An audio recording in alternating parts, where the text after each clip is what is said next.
you guys started talking about fathers, but our Father in heaven also saved each one of our lives, also created each one of us in the same kind of way. But my dad did save my life from a horrifying pig. When I grew up, we lived on a farm, and I was probably 12 years old or so, and it was Christmas Eve, actually, I remember. The day seemed significant to me. Christmas Eve, we had to load up a hog, which didn't make any sense. But we had to load up a hog because he was a bad pig. He was a maverick pig, is how my dad described him. And that seemed like it was a fitting word. But this pig, like pigs will like gang up on each other, kind of the way that evil children will. They gang up. And so this pig had it in his mind that he would hate a pig. He would just choose a pig. And he would just like lock on that pig. And then he would just bother that pig and bite that pig. And in doing so, all the other pigs would be like, man, there's something wrong with this pig. And they would start to chase him around. They would literally chase him around. And they'd bite him. And they'd chew off his tail and his ears. And they'd just run him. And they take shifts, they take turns. It's horrifying. Can you imagine this? If they just like started biting your ears off and chasing you around. But they'd take shifts. And so you guys get all tired out. Man, I'm sick of chasing this other pig here. I was going to sit down. And then somebody else would chase him for a while. And eventually they just run him to death. And so this happened a couple times. You had a couple of pigs that just show up dead with no ears and no tails. And then my dad finally figured out which pig it was. It was you. Whoever it was. You would pick one of these pigs. He figured out which one it was. So Christmas Eve, we had to go out there. We had to get rid of this pig because we couldn't. Before he murdered another pig. Before he struck again. Couldn't let this happen, especially on Christmas Eve. Cereal pig.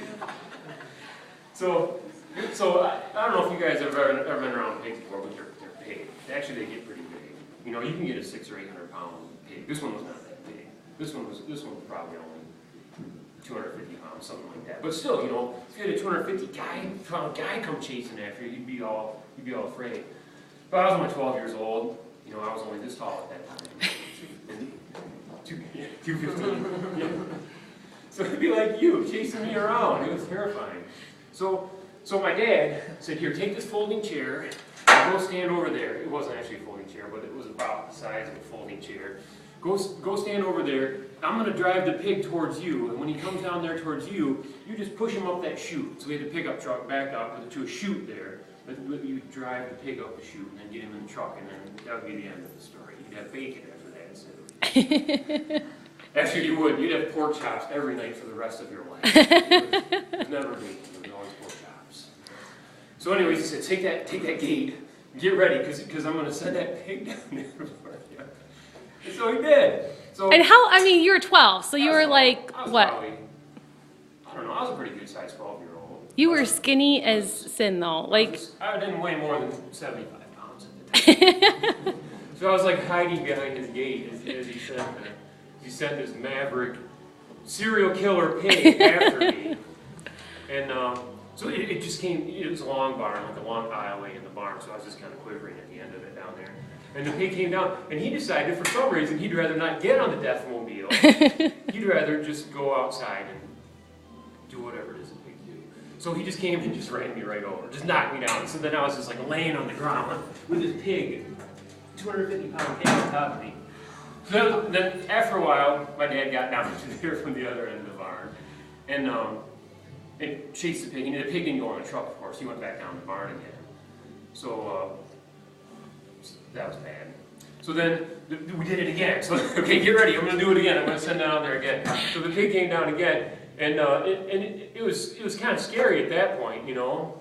So the pig then came back down and knocked me around some more, and I lost my gate. I lost my folding chair, and then I didn't have a folding chair. It was just me and the pig, you know. And then it was like the scene where like the bull is like pawing the ground, you know, like just before he gores the matador.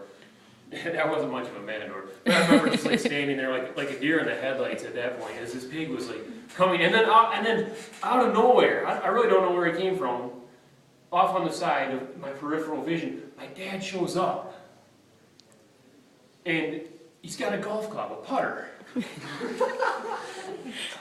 And he interposes himself between me and the pig. And so then no longer was it just me and the pig. Then my dad was there. My dad was a big guy. He was always bigger than I am. Like his hands were always bigger than mine. I remember when I was 18, and I thought I was pretty big at that time, you know. I remember doing something to him and making my getaway and climbing up the ladder in the house. And my dad just grabbed hold of my leg like that and just poof, just like that, pulled me right down the ladder. It hurt so bad. But I remember being shocked too. I was like, wow, my dad really is strong. My dad was just like a just giant guy, like between me and the pig. The pig, like the pig was making a break for it. The pig, this was it, all or nothing. The pig was going for freedom. And my dad was there with the putter. And so as the pig came, my dad took the putter, bam, drove it, and embedded that putter to the hilt in the pig's forehead. Snapped the handle off, and the pig was dead. End of the story. That's it. Yeah, and I was just like that.